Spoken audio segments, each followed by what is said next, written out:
Hello everyone, what's up? My name is Taylor and welcome back to my Sealed Core set 2020. In the last video, I built my sealed deck.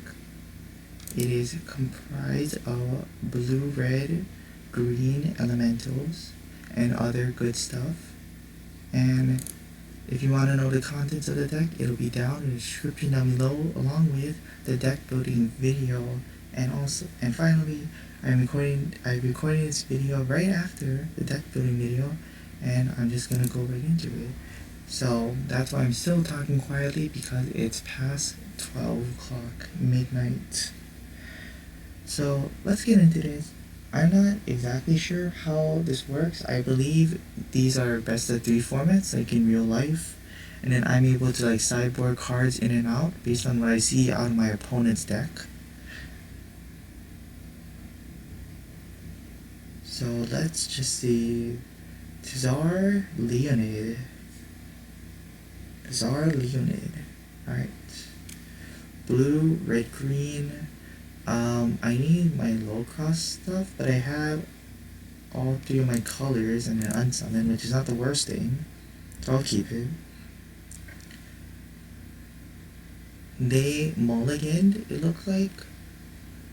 It looks like they mulliganed, because I saw their deck being shuffled.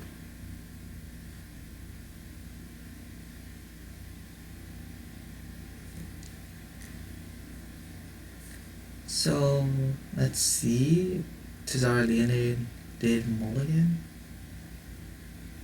If you don't know, again, if you're not in, okay, I actually need to turn, what is this music? Alright, I'm turning music off.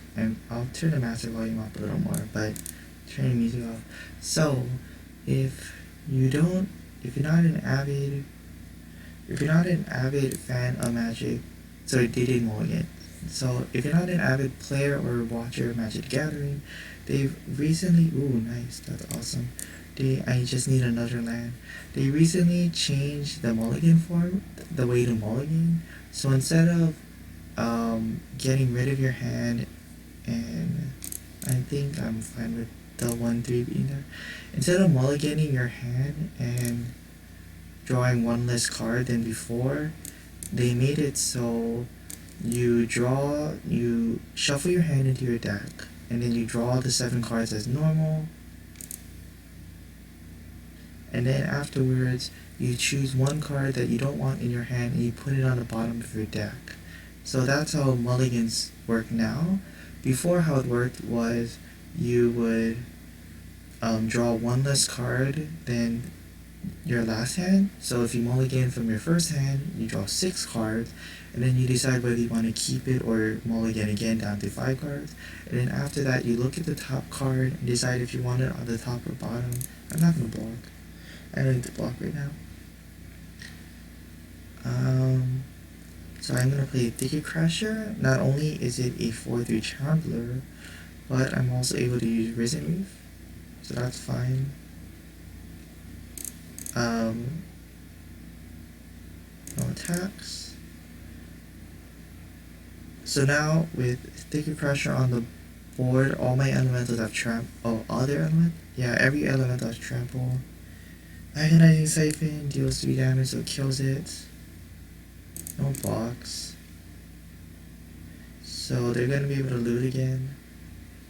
Loot is when you draw and then discard a card. So my choices are to play Dungeon. I think I'm gonna play Dungeon Geists to tap down the Tombbound Lich. Because playing this Lavakin Brawler doesn't really do me anything, because I need a blocker, and I need to stop I need to stop Leonid from drawing cards more than putting more guys on the board. So I think I'm gonna do this. You already used an Agonizing Siphon, so hopefully you don't have another one. They can unsummon it right now, but then I'll just play it next turn. Unless they have a counter spell, which is, I guess, okay. Is that what's happening? That's actually what's happening right now? No. I don't think there's a 2-mana counter spell. I don't think there's a 2-mana counter spell. Is this 6? No, it's 5. So I need another land. I think I'm gonna play Lavakin Brawler to hopefully get a land. Then I have Unsummon up. Yeah, I think that's what I'm gonna do. Hopefully I get a land from this. No. That's still alright. Alright. And then what, this is just gain a life? Okay, it's not the worst thing. So I can block anything and then I can unsummon the 1/3. So then they don't draw a card off of it unless they want to play it for the turn. You might also counter my unsummon, which is something that Leonid could do.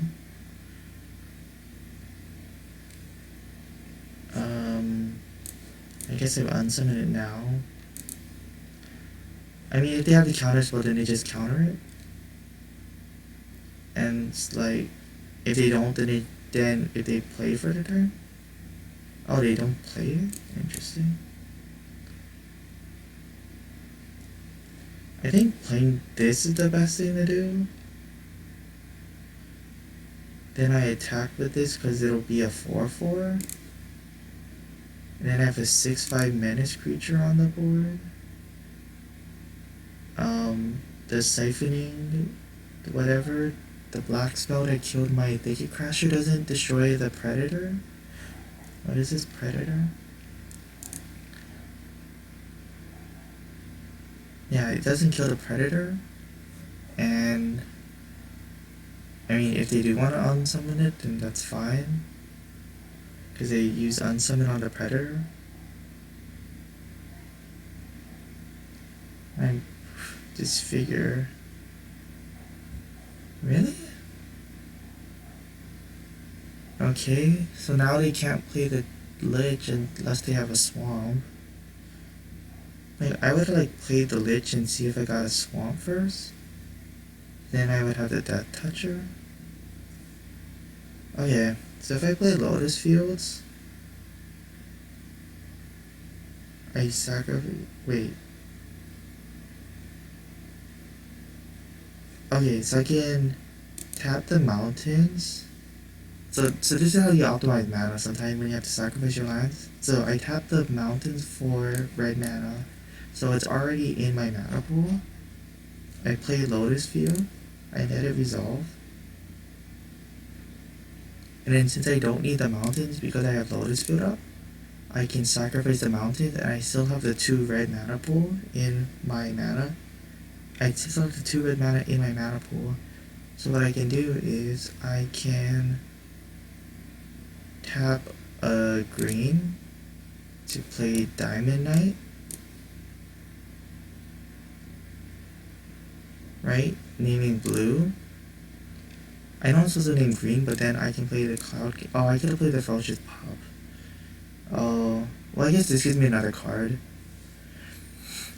So I could have said green and then played the Ferocious Pup instead of the Cloudkin Seer, but this gives me more pressure, I guess, because it's a flyer.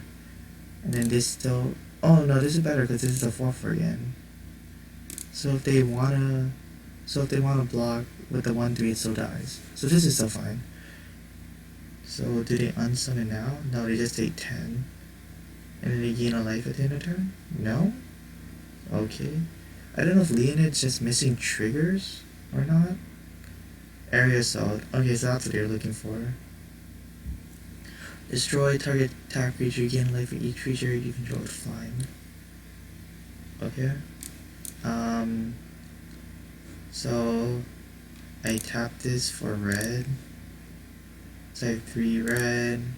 Tap this for green. Play Creeping Trailblazer.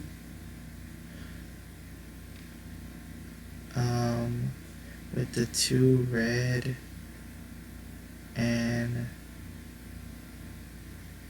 blue, green, I play the Shaman. Okay. Then I attack. So now it's a 6/4. So now they have to block us to take 9 damage, which is a lot. So it's their turn. They haven't gotten land, which is unfortunate for them, for Leonid. They see the Dungeon Geists in my hand. Plays the Tombbound Lich. So now I can Dungeon Geist the Lich. And then 2 red-green. I can make the Creeping Trailblazer really strong. Okay, play this land. I play Dungeon Geists, which will make Diamond Knight a 3/3. Then the Dungeon Geists will tap the Tombbound Lich again, so it can't just block anything for free. Then I play Ferocious Pup.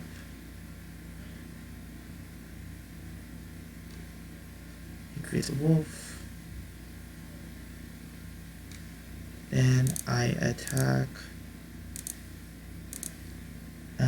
They block the flight with the 1/2.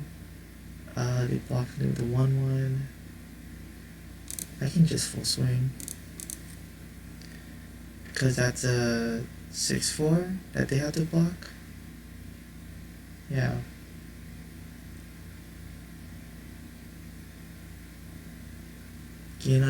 If they gain life, then they can't be a blocker. Yeah. Okay, so that's 3. Neonet's at 3. Has 5 mana, but I have a board of creatures. I don't have any cards left, which is the terrible thing. Angel of Vitality. And Metropolis Sprite. That's only 2 blockers. Play this Glade. Give this plus whatever it is. And then I swing. Alright. Is there a game 3? I mean game 2? Okay, I win. Is there a game 2? No, it's just 1 game. Okay, so these are still best of 1s. That was 12 minutes, that's fine. Alright. Hope you guys liked that game. Remember, if you want to check out the contents of the deck, they'll be in the description below, along with the deck building video. But with that being said, thank you all for watching. I hope you guys enjoyed, and until next time, goodbye.